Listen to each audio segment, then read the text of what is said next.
Okay, I have the top of the hour here. I don't know about anybody else. Um, Let me do a quick check first for a note taker, as we've done in the past. Pretty straightforward for us. The agenda is already in the notepad thing. We just need some help from one or more people to just put some actions in there. So we got at least one hand out there from Wilhelm. But please, anybody, even remote participants, just track in there, and as we pass through things, just capture whatever actions came out of it. Um, I think in today's world, given that we do recordings and you have the agenda there, I don't know that we have to have detailed summary minutes, at least not for us in our discussions as a rule. But capturing the actions and any results is kind of important. So a quick bullet about those things would be helpful. All right, so let's get started. I am Jim Galvin. We have Antoine Verschuren here. It's been a long time since we had the two of us sitting at the table together. So, yay for the working group, I suppose, or not, depending on how you feel about things. Yeah, registration protocols, extensions.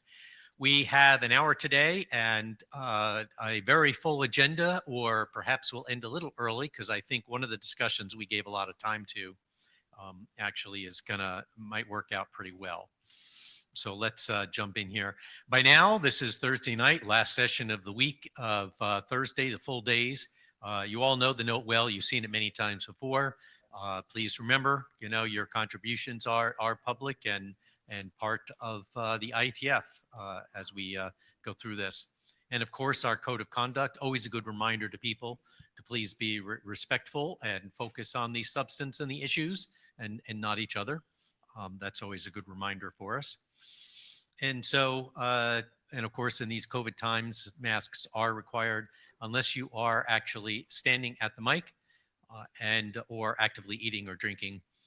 So please do remember to keep your mask on.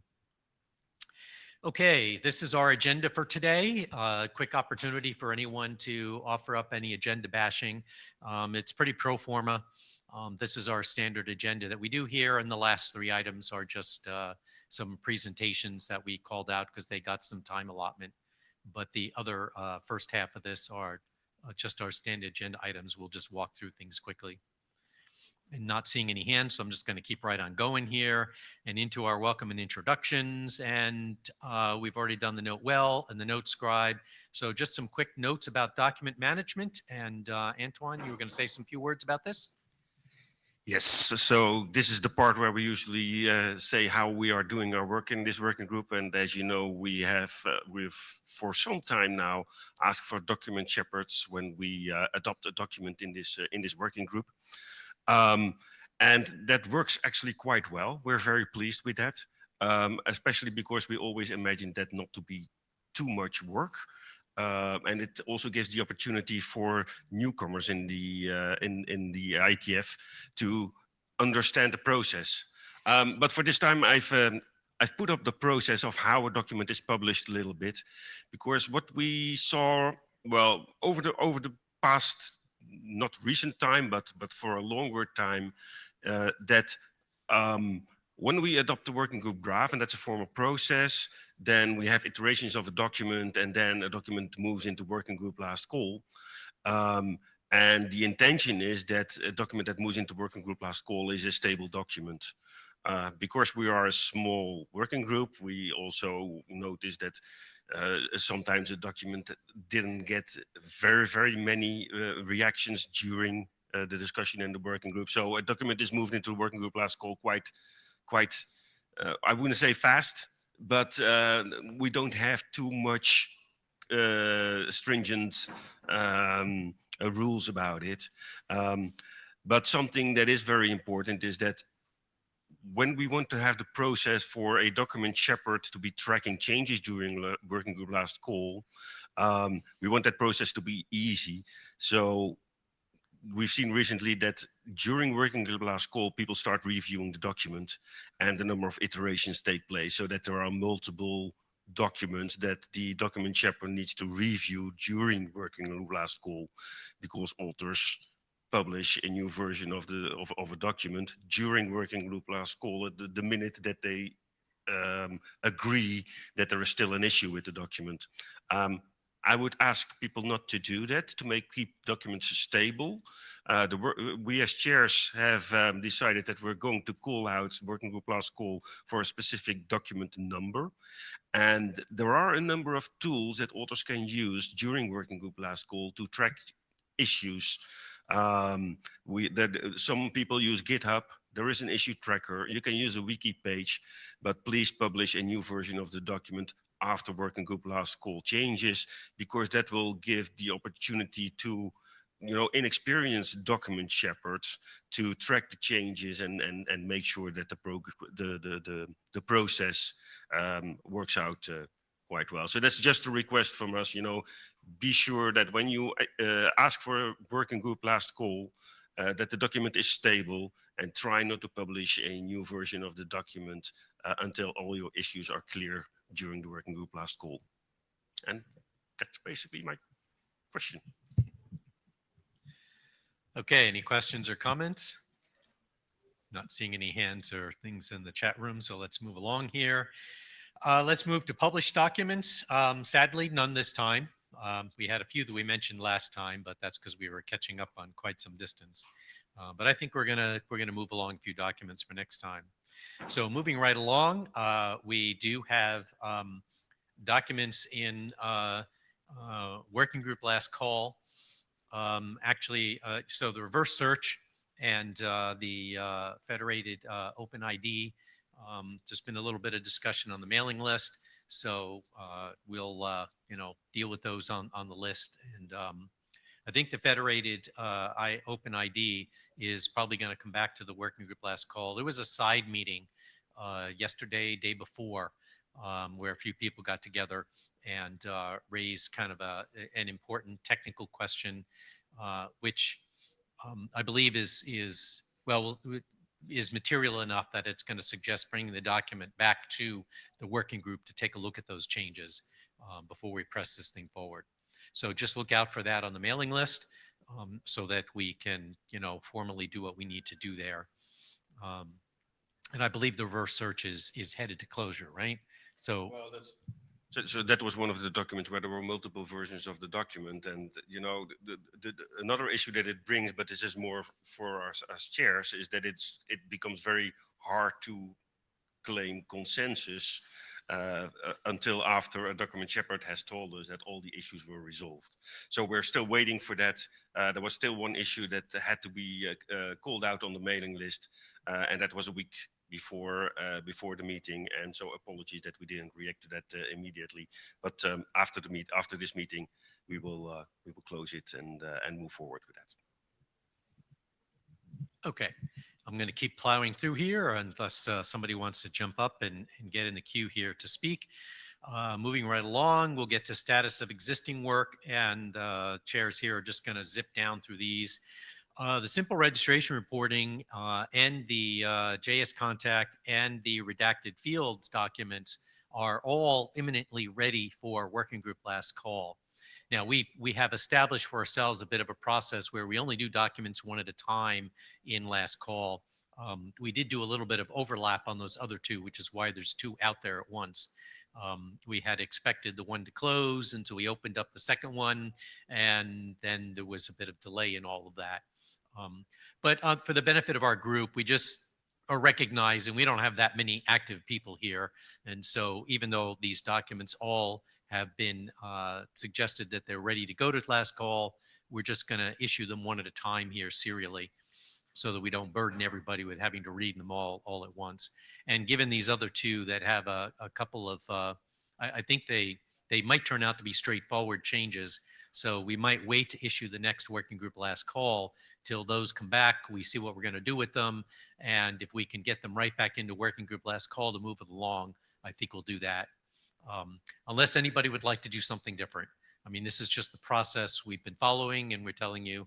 So if anybody wants to jump one of these first three in the queue here in terms of when they go to last call, please do feel free to let us know. Say something on the mailing list, really. And Jim Gould is saying, oh, reporting ready for working group last call. Fair enough, Jim Gould, on the simple registration reporting. You're right. I may not have actually said that on the list, but I know that Antoine and I have talked about it. But let's go to the queue here on a couple of things before I talk about data dictionary. So Jim, go ahead, please. Jim Gould.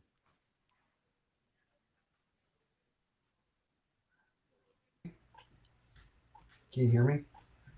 Yes, we can. Go ahead. Good, good.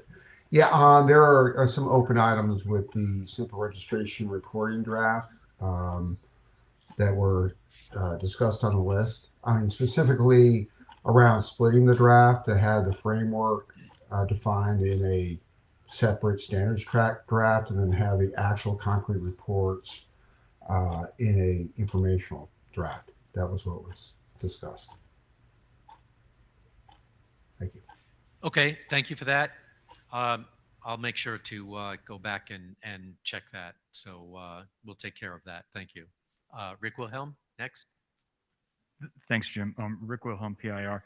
This is really a quick comment related to the redacted fields and RDAP responses. As Jim knows, because he's involved with me in another front, that's one that over in land of ICANN, there's some policy work that is right now leaning on the ID, and so it would be good if that could turn into an RFC. So from the technical community, that becomes stable more quickly rather than later. So as we look to see which one of these is going to kind of line up next, there's an auxiliary benefit of moving that one ahead. But that's something you're aware of, Jim, but just for the broader group. Thank you. So thank you for that. Yes, I'm glad that you brought that up. So, that's just sort of a suggestion to the chairs that I'm taking that as a suggestion to the chairs that we try to move that one along ahead of anything else as quickly as we can. Choose that for the next one to go to working group last call. So let me ask on behalf of Antoine and I, if anyone has a different point of view about that, to please let us know. Say something on the list or come here and speak up. And Jim Gould, I see you in the queue next. Please go ahead.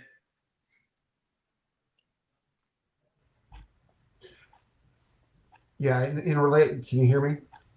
Yes, go ahead, please. Yeah, in relation to the redacted draft, there is that normative reference dependency to the JSON path base draft. We reached out to the editors for that draft, and the milestone was set for this month, and they confirmed that was accurate. We have provided review feedback to that draft to hopefully move it along. Really, the work is done with the redacted draft, so I guess the question for the chairs is whether or not we can go to working group last call in parallel with this normative dependency. So I just want to put that question out there. Yeah, so the answer to that should be yes, unless we are expecting something material to happen in the other normative reference that would impact our document, then we might want to be concerned. But as I understand it, the other normative reference is fairly stable. The JS contact has a similar down reference at the moment, but we can submit these to the ISG for publication, and they will then get their review, and then they'll be tagged to be held while we wait for the other document to catch up, since it can't be published with a normative, down reference. So we should be okay moving that forward. Okay, good. Good. So we'll go ahead and put a request on the list. Is that the next step then? Yes, please do that. That would be perfect. Great, thank you. Okay, Mark, you have your hand up. Go ahead, please. Marc Blanchet. To me, redacted and GS contacts should be the highest priorities, especially because GS contact, it will be a long process to get all the implementation, and then get rid of G cards. So the more we wait, so redacted and GS contact in my book would be the most prior. Okay, thank you. Appreciate that. And as I said before, anyone else who wants to make a comment about priority order of these documents, please do let us know and speak up. Okay, the registration data dictionary is just there. They haven't requested last call. I understand from talking to the authors that they're getting ready to, they consider themselves almost ready, like really close to asking for our working group last call. So I just want to put that on your radar to be watching for that. And that'll just end up being on our list here. And we'll move through the documents one at a time, as we said, unless anybody wants to suggest something different. Okay. Not seeing it. Oh, do you want to speak? Go ahead. Yeah, just for my sense of the room, who has read or contributed to the data dictionary document? Okay, read the document, please. And for the remote participants, we had 2 people in the room raise their hand, and we've got a room of about 20 people here, not quite. So go ahead, Rick. So Rick Wilhelm here. I've read it and commented extensively about how much I don't like it. So I'm not sure if that qualifies, Antoine. No, but So, I wanted to get some sense, yeah. about how many people are. I wanted to get some sense of how many people are actually, participating in the process. So yes, good to know. Thank you. We do have an unfortunate reality in our group of silence is no objection and tends to be supportive. So it's good. It's especially important, if you have concerns, questions, issues, to make sure those get on the list so that we can take that into account. So please do make sure to do that. Okay. With that, we will jump into a bit of substantive work that we have here. We are about 10 minutes behind schedule at the moment, but we're hoping we can make some of that up. And with that, let me turn this over to Antoine. Yes, and so our next topic is going to be about a document that had quite some discussion during the IETF working group the IETF last call. And a lot of work and a lot of discussion has been taking place there, and some of the work may be material, and that's why we want to bring it up here for discussion. Want to give some people not usually in this working group some time to discuss this document with us. It's the use of internationalized email addresses document, and James Gould has made some slides on the results of the IETF wide last call. So Jim, do you want to do your slides and talk about what the results were, or what you think the results were? Yeah, there is. Yes, can you hear me all right? Go ahead.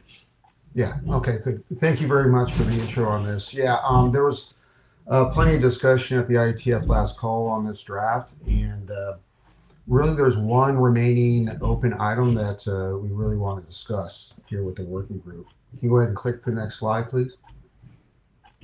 So a little bit of background. The draft version 10 entered IETF last call on May 27th.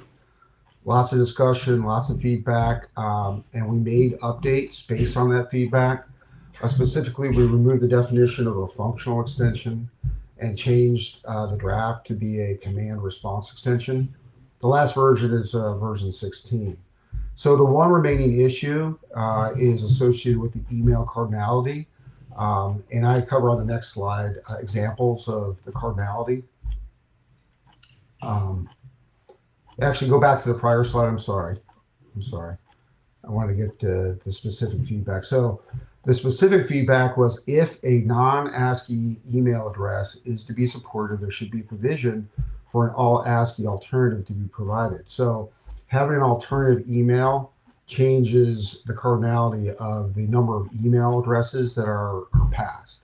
But the end goal here is that we want to be able to support the SMTP TF8 addresses in EBP and existing extensions and going forward.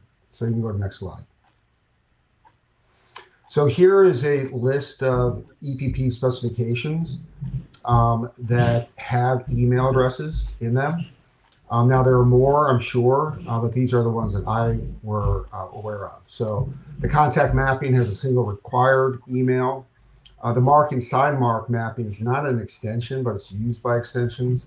It actually has a required holder and issuer email and a optional contact email. This provides a little bit of complexity associated with creating an extension of that particular spec because you can't really identify which email is being extended. But good news here is that's not an EPP extension. The organization mapping and the validate mapping have a single optional element. And then the last two are proprietary extensions that have a single required element. So in summary on this, we have a mix of extensions that have either 0 or 1 emails or 1 email. So go to the next slide, please. So there are 3 approaches. The first is the status quo, which is to keep with the cardinality of 1 or at most 1, and leave it up to the server policy related to allowing for the use of SMTP UTF-8 addresses in place of the ASCII addresses. This is what's currently in the draft right now. And then this next option is to change the cardinality to a 1 or 2. This means that there would be support for an alternate email element, but that would require 1 email element to be provided when an alternate is used. The alternate email element would be used during a transition period, which would be defined by server policy. So it's not predefined in the draft. It would be up to the server to determine when it's the right time to require the use of an alternate email. And then finally, the last one is changing to a list. And this would be where the extension would provide for a list of emails, and there may be support for types in that scenario. Go to the next slide, please. Our recommendation is to go with the second option, which is to change cardinality to a 1 or 2. In the draft to provide a guidance related to the transition period. This would mean extending the create command, the update command, and the info response to support the use of an alternate email element. This would provide the ability to set and unset the alternate email, as well as getting an indication of whether or not it's been set or it's not set. With this recommendation, it would follow the consensus of the working group related to being able to support either an ASCII or an SMTP UTF-8 email value. And I believe it will address the IETF last call feedback associated with being able to support an alternate email, at least in this case during a transition period. Next slide, please.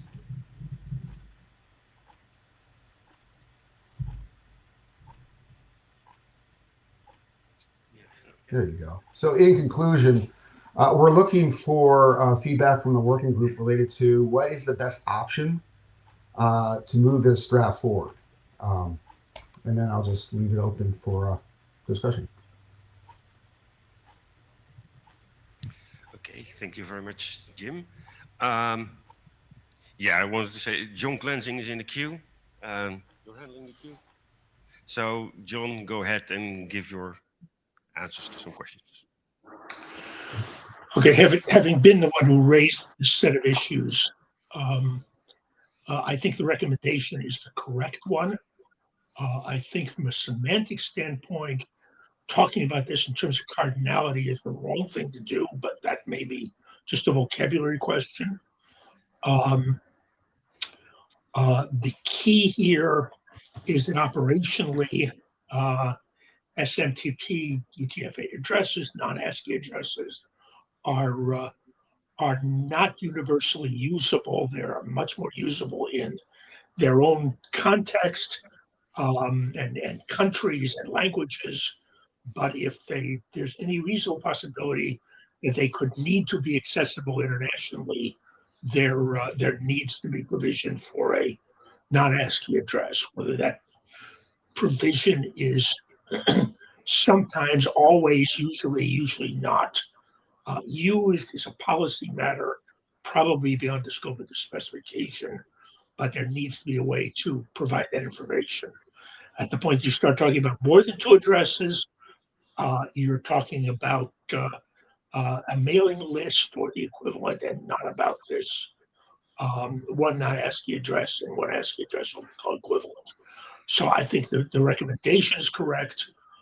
It may be that we need to tune the text that describes it a little bit further or not. I just have not had time since that draft was posted to do a really careful review on that. Okay, thank you, John. I have a question though, but I think Dimitri was first in the queue. Then I'll put myself in the queue. So go ahead, Dimitri, you first. Okay, hello. Do you hear me? Yes. Great.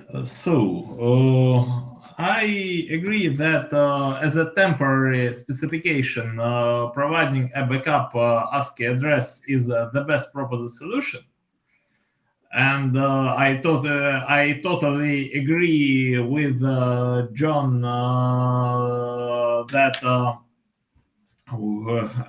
UTF, SMTP UTF address are not widely enough used nowadays. But I want to say that personally, I see slight contradiction between the movement to make SMTP 8 addresses universally accepted, leaded in particular by ICANN, where the YPP protocol is completely relevant, and the idea to support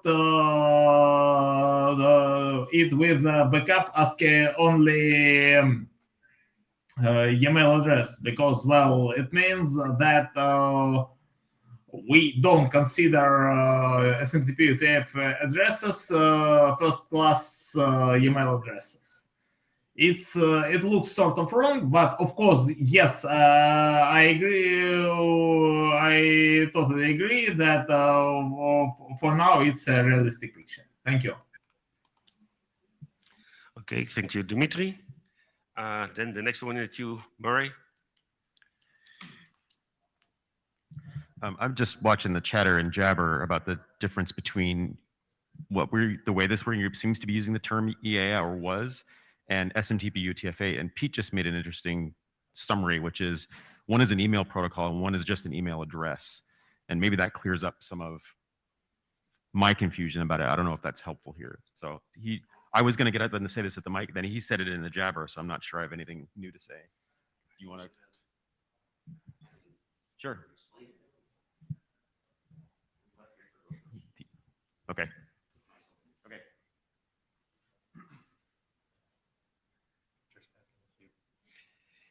Okay, so then we go to Victor in the queue. Go ahead, Victor.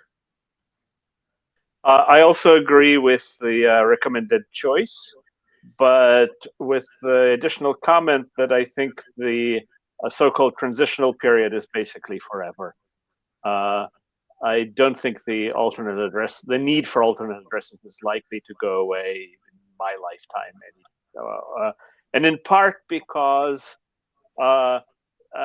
different communities will have different needs. And, if I want to mail somebody in a script I can't recognize, I'll always pick the alternate address because I know what I'm looking at. Okay, thank you, Victor. Then next, Pete's on the mic. Yeah, this is Pete Resnick.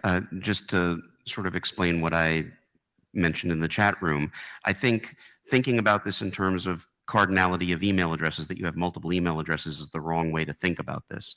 What you're saying is these servers, these services support a second email protocol, SMTP UTF-8 instead of SMTP.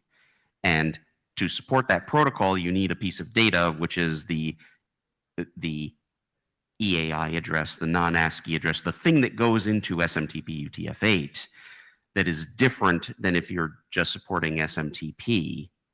And so what you're doing when you communicate this extension to the other side is you're saying, I support the sending over the SMTP UTF-8 protocol.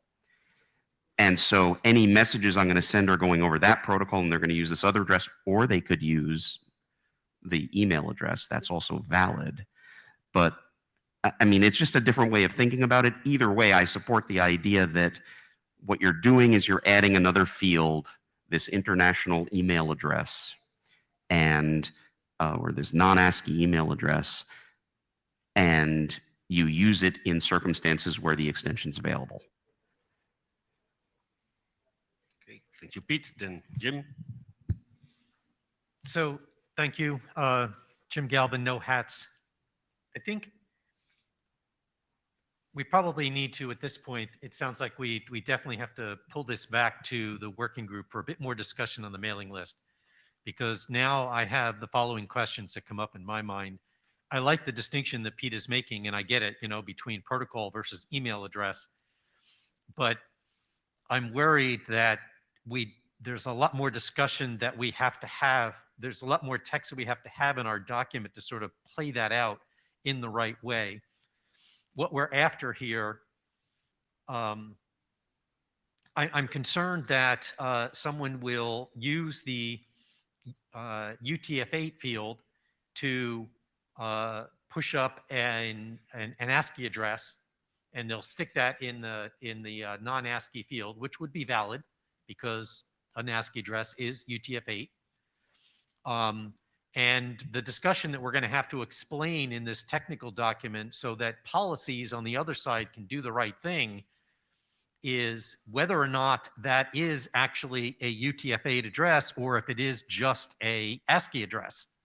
We're going to lose that particular bit of signal, right? Because what we're trying to do here in the transition step is distinguish between those email systems that only support ASCII addresses versus non-ASCII. And the policies have to be able to support that so that in the registration systems, right, I can make the right choice when I'm trying to send something. Am I making this clear? I just have this picture in my head. So the other thing that occurs to me is the second thing that I think I'm hearing anyway in all of this discussion is concern about which one is the priority. So which is the one that you put in the optional extra element? So if I want to put an ASCII only address in the optional extra element, because I like that model, so we could go with the original way that this draft was written. You're going to signal in the EPP transaction that you understand and can accept UTF-8 addresses, but there's nothing that prevents a registrar from just sticking a ASCII only address in that field, which would be fine. But what you really want is you need the extra signal that down the road, when somebody retrieves this address, they know that they can still use it in an ASCII only email system. Otherwise, you don't want them to think that they have to reject it because it's in a non-ASCII email address element. So we always have to make that. So there's a lot of discussion to be had there, I think, about how to really represent this and how much we want to say and what the right order is. And how it has to be used. I think that's where I'm going with this. So yeah, in the end, I'm thinking that we're going to have to take this back and walk through some more of these issues in the discussion group. So thanks. Okay, thank you, Jim. I put myself out of the queue because I wanted to make some final questions, but if there's any response to Jim's story, then go ahead. John, you're next, if you have a reaction on that. Jim, I think this is really fairly simple, although I agree with you that it needs to go back to the working group for text. If you think about this as a preferred non-ASCII address and an ASCII address fallback, which is the vocabulary I've been using since this discussion started, or you think about this in Pete's language about two different protocols, but with a preference for the non-ASCII address, you wouldn't be specifying it, then talking about this gets rather easy. If you start talking about it as a list of addresses using cardinality language, then you have to start making distinctions about which of the addresses on that list are more important than others and in what circumstances, and it's just a list. And that's why I've been objecting to cardinality language in the beginning. But it's really up to the working group as whether, from my point of view, it's really up to the working group as to whether you want to make this hard or easy. And what Pete is suggesting and what I've been suggesting looks to me like the easy version. And the cardinality discussion, even if it's limited to two, one or two, looks like the hard way to do it because it involves all the issues that you just raised. Okay, thank you, Thanks. John. Pete, you're up next.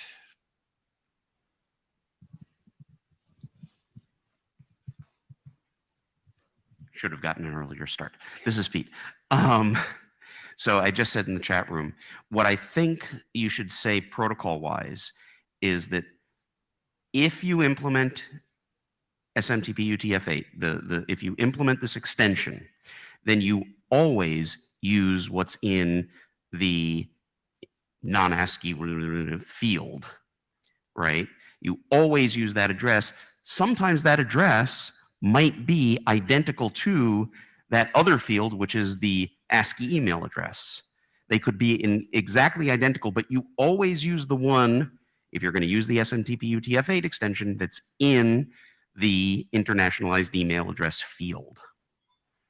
If you're using plain SMTP, you're not implementing the extension, or the other side hasn't implemented the extension, then you fail back, then you use the ASCII email address. Does that make sense?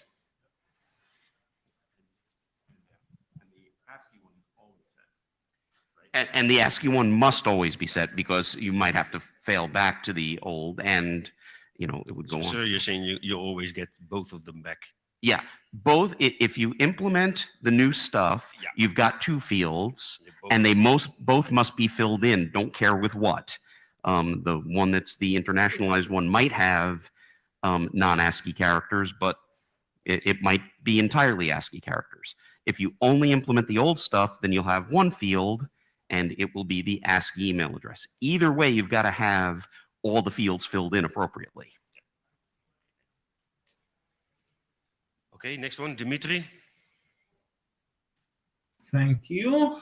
I won't just comment about the context of the contactability. I agree that the email address is used for the contact, but so we have a quite limited set of situations when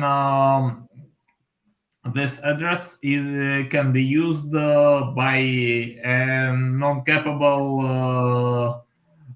peer. As we basically have three participants in the chain. We have registrant who provided a non-ASCII email address and is able to deal with it. A registrar who registered that client and should either be able to deal with this address or reject the registration. And the registry that normally should not contact with the registrant using any address. The situation becomes more difficult in several cases. For example, in case of domain transfer, the accepting registrant may be not capable to deal with non-ASCII address, but well, I think that it's mostly the problem of registrant's business. The other situation that is more difficult is the case of registry termination or registrar termination when the data is passed to a new company that may be not capable to deal with non-ASCII addresses. But well, speaking frankly, I think this situation is quite rare. Thank you. Okay. Thank you, Dimitri. As you've seen, we've closed the queue. We reserved quite some time for this discussion. but we still have two more presentations. So next for a reaction, John, if you can keep it short.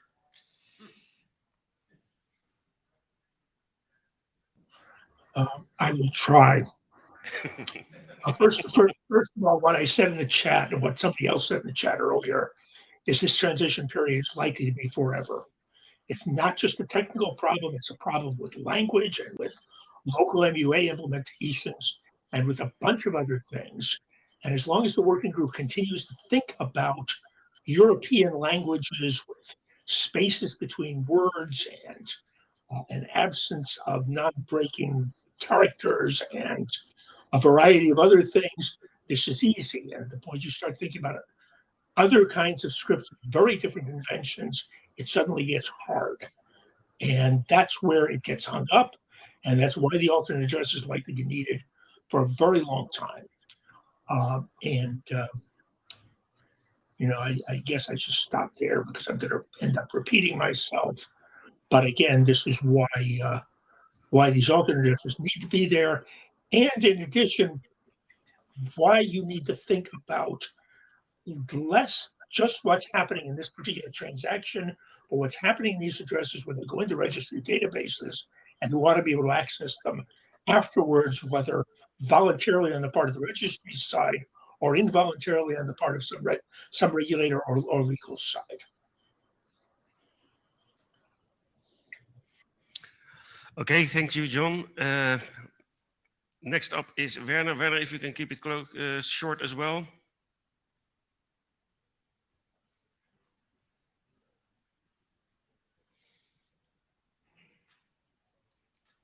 Did you give Werner permission?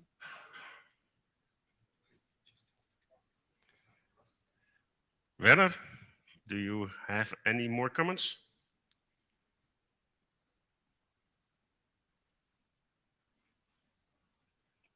I guess not. So, there he is. Okay. Go ahead, Werner. Yeah. Okay, sorry. I looked for the button on the wrong place. We've had a need for alternative email addresses for already 25 years ago, specifically when the email address ends in the domain name itself, and once it is taken down, then you cannot contact the party. So wouldn't that be a good opportunity to just be totally liberal and say, there's going to be an opportunity to put more than one email address and not care about distinctions, whether this is UTF, SMTP, SMTP UTF-8 or anything like that. It's just an alternative email address. It serves a purpose. Okay, thank you, Werner.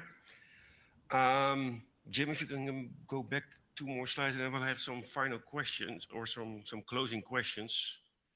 Because that's, I think this is the one, right? So the question now is, what are we going to do with this document? This is basically a question to Murray, because I think that James agreed that some of the changes to this document can be quite material. So I don't know if we need to, how the process works to get this document back into the working group to discuss these. And I also saw that James said that, the create command and the update command, they all need to be extended. So I'm guessing that this needs some more action too. So what's the process here, Maury? I guess I'll take input from you about how big the delta you think it would be. If it's relatively easy to settle this, you can just leave it there and update it once, and then we can continue it from there. If you want to iterate on it several times, I'll just return it to the working group, and we'll do an abbreviated last call the next time. But you guys can, you're part of that decision. I don't have to tell you one way or another. Okay, so basically we need to discuss it on the mailing list, and if we think that it's material and needs some more work, we'll let you know. And does the working group think that they have a path forward from here? Like, what edits you need to make, or at least what things you need to go and discuss? So I would say that Jim Gould has already indicated he has a revised document ready to go, which is a starting point for discussion. We should certainly have him submit that, get that published, and then we have this little bit of nuance about when we require both or not require both. So we'll have a little discussion, and we'll see what that turns into. Okay. And then we'll make a decision about whether we need it back to us because it's material, or we can just update it, send it to you. Okay. I don't want to sign John or anyone else up for work unnecessarily, but I want to make sure that they get those, like it gets the right eyes on it. So right. So if you need me to help coordinate additional external feedback, please let me know. Okay, thank you. So with this item is closed. Thank you all very much for the discussion. And as said, we will continue on the mailing list. And James can publish a new version of the document to start that discussion. And then we go over to a next presentation, which is by Tom Harrison about RER search.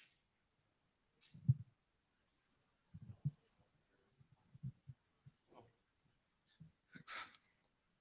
All right, thank you. Next slide. Please. James, yes, yeah. I'm just in the wrong mode here. Sorry. There we are. Go. All right, great. So this is a fairly short document that defines some new search and search-related functionality for IP ranges and ASNs. The first part is, searching by handle and by name for IPs and ASNs along the same lines as for domains and entities in the existing documents.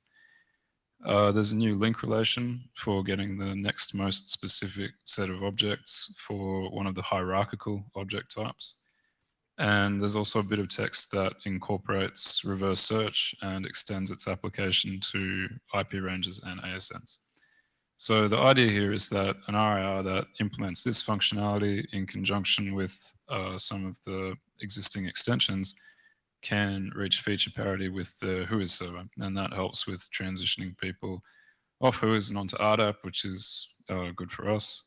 And it also can help with potential deprecation of Whois services in future. Next slide, please. This slide just shows the requests and responses for the searches by handle and name. Pretty straightforward. The only real difference here is that there are new search response types for the new objects. So there hasn't been an IP search or an ORT-num search defined before. So this document includes that content. Next slide, please. And this one shows how the link relation works. So there's no structure defined for the link itself. It's entirely up to the server. And the response is the same as for a search for the relevant objects type. Next slide, please. Most of how this document works is very straightforward. It really couldn't work in another way, except perhaps for the link relation part. So the reason we went with the link relation here, it keeps the interface really simple. There are fewer chances for things to go wrong, for clients to misinterpret what they're getting back. It means we don't have to define behavior and error codes and so on. So that was the first reason for that. And then the second reason, which falls out of the first reason, is that because there's more flexibility on the server side, it just gives the server options as to how to handle this. So one server might do in-band searches, another server might trade off disk for CPU and pre-generate everything ahead of time. So yeah, just gives some more options in that respect. Next slide, please. So next steps, we're looking to get this adopted. It may be that that can't happen right now because there's a lot of stuff in train, particularly in the RDAP space. So input on that would be good. We need to get input from the various sub-regional registries that do RDAP. So there are some national registries in the APNIC region and in the LACNIC region that do this. So we need to talk to them. The document defines an RDAP conformance value like every extension, but it doesn't actually use that as a prefix in the searches. And the reason for that is would leave these searches kind of misaligned with how things are defined in the core documents. You'd end up with a search in a core document like /domains for a domain search, but if a prefix were used here, then it would be /RIR search _ IPs. So it's a little bit clunky. But the existing requirements in this space mean that we really should have a prefix there. So we need to think about how this can be handled, if at all. And we did an implementation of this at APNIC, pretty simple, all seems to work as expected, but more implementations would be good. That's it, thanks. Okay, thank you, Tom. Are there any questions for Tom? I don't see anybody in the queue. But so Tom, yeah, thank you, Tom.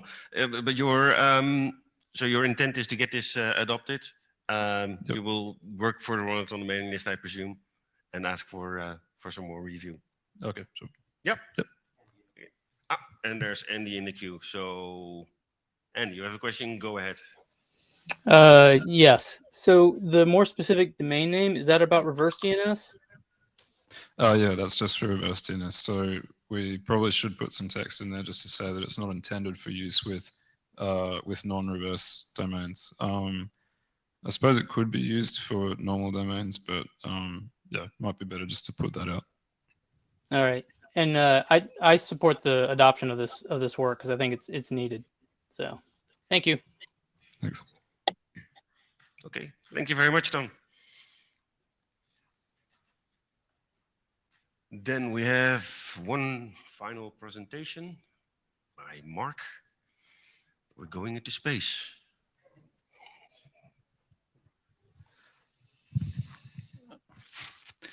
Hello, Marc Blanchet. RDAP for space objects. Next slide, please. So, so I've been involved with network in space, and as you may know, we're getting more and more networks in space and spacecrafts and all kind of stuff. Those objects and networks are actually owned by entities, have locations, have identity or network address. They will be IP-based networks, as well as the other protocol that is more delay and disruptive tolerant. The DTN protocol is called bundled protocol. You could go to SANA, which is an entity created using the INM model, but providing service for the space standards community, mainly CCSDS, IOEG, and ISO, and others. So in the context of offering an access protocol to those objects that are registered to owners, the requirements were essentially 99% in line with the requirements of RDAP, including REST API, downstream registries, objects pointing to others, and also things that are being discussed in the currently, which is authenticated access to some data, some objects, redacting some fields. All this stuff is exactly the same. And actually, RDAP Space Object Server will eventually also serve RDAP Internet objects. For example, as I said, there will be IP addresses that will be used in space, and therefore the same RDAP server may be also offering that information. So the question is, do we reinvent the wheel or reuse RDAP? So the idea was to reuse RDAP. Next slide. So the next slides are just examples to show you, what it could be. I actually used to create a prefix in the path for the queries just to not have any namespace collision in the future, but that's a detail. Next. So for good or bad, all objects have been identified using an object ID from the official ISO OID tree. So any object, for example, these are actually real objects number or object IDs.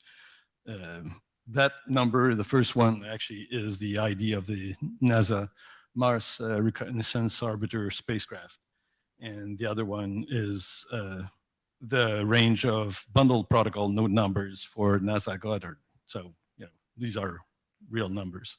Next. Yeah, so that's another example of a query where, similar to IP addresses, now you're actually querying for node numbers.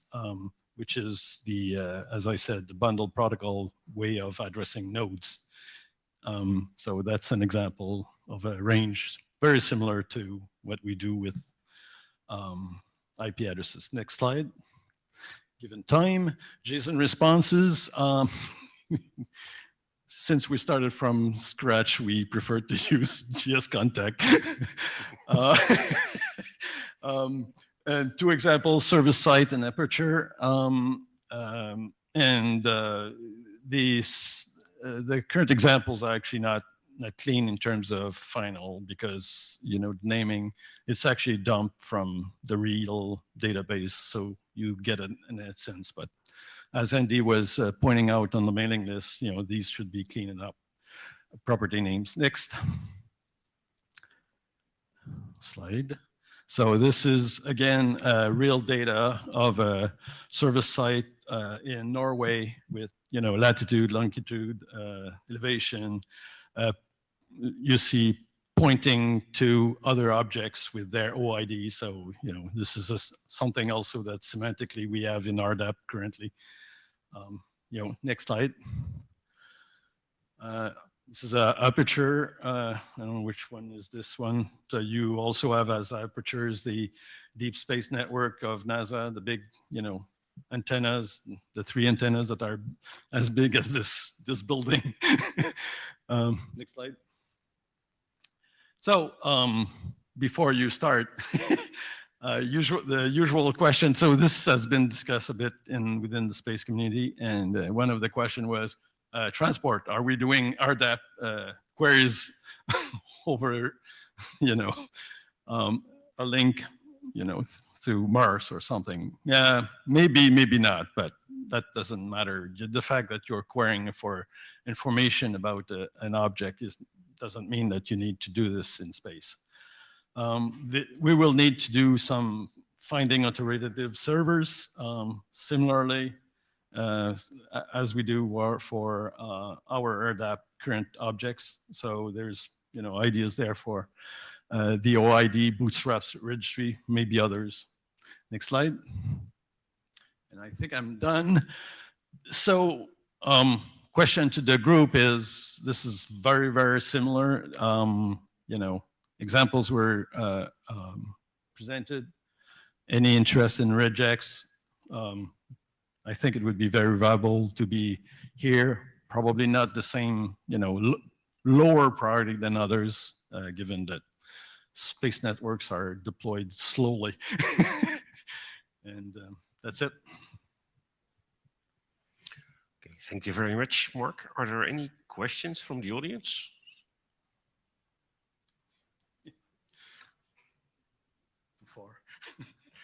So, we had a little hallway discussion already, Mark, about this, and the EPP and the RDAP protocol are supposed to work for any registry.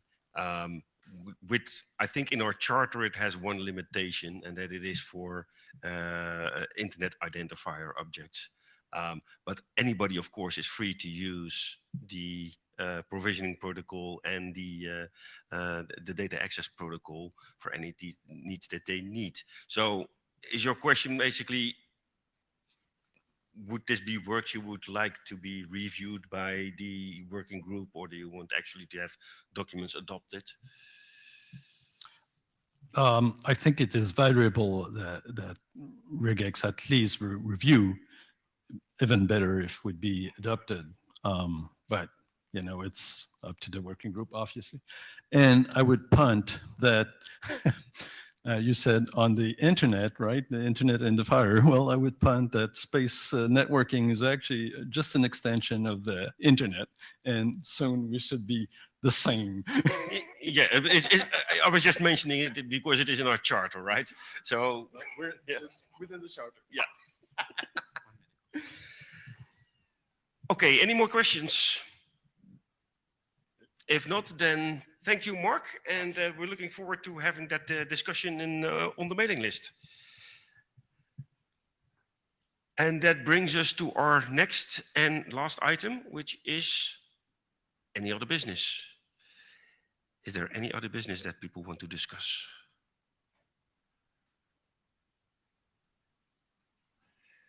If not, then we have 1 minute left. No? Oh, there's one more question from Victor, so we'll give him the last minute. Yes. Gavin Brown is working on a proposal to add TTL data into requests from registrars to registries. I'll probably be putting my foot into that if people are interested in working on that and maybe have seen my presentations to OARC and ICANN. I encourage participation in thinking about how to make it safer to roll back changes that are regretted, whether they're DNSSEC specifically or perhaps not even. Okay, thank you, Victor. So if you have anything new to present, send it to the list.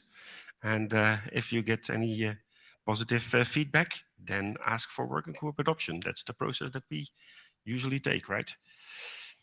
Okay, thank you, Victor. And if there are no any other business, then exactly on the hour, this meeting is adjourned. And thank you all, and thank you to anybody who contributed to the minutes or note-taking tool. Thank you all.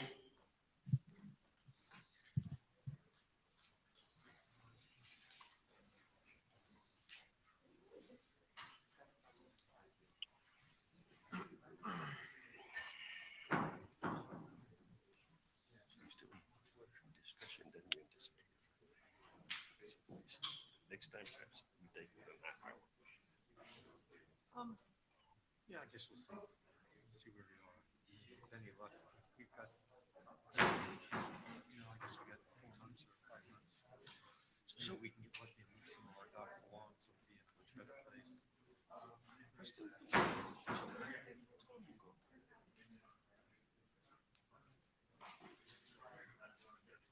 Just walked in for just the. I believe so. If you're happy, we'll take some time to have a bit of discussion on the list. We'll see what the text looks like when we're done, and then we'll let you know. Yeah, I mean, as Delta's not too giant, we can just progress it from where it is. I don't want to apply process to a single process. Right. Sounds No, good. yeah, well- Appreciate that. All right. What I want to capture out of the chat room here is my final notes about.